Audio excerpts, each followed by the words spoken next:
We're having some fun today with the power conferences of the power conferences. It's the Big Ten versus the SEC with a few rapid-fire questions. Which conference is better?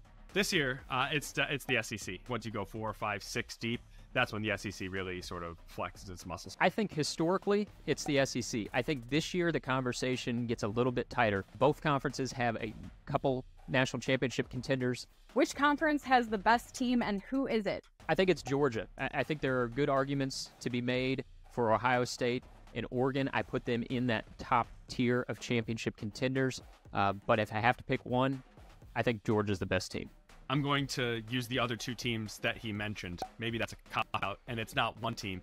But I think both Ohio State and Oregon are on that exact same pedestal as Georgia. Which conference will have more teams in the college football playoff? I think it's going to be a tie. I think both teams find a way to get 3 in there. I think the SEC gets 4. I think the Big Ten gets 3. Which conference team has the best loss? Best loss, I think Texas. It didn't look great for Texas and a home loss to Georgia, but I think that when all is said and done, Texas' resume is going to be there, and that loss to Georgia is not going to look so bad. I think the best loss has to be on the road to the number 1 team in the nation, and that's Ohio State's loss at Oregon. To be that close in that environment, in that situation, and not to have a home loss, I think Ohio State has the best loss this year.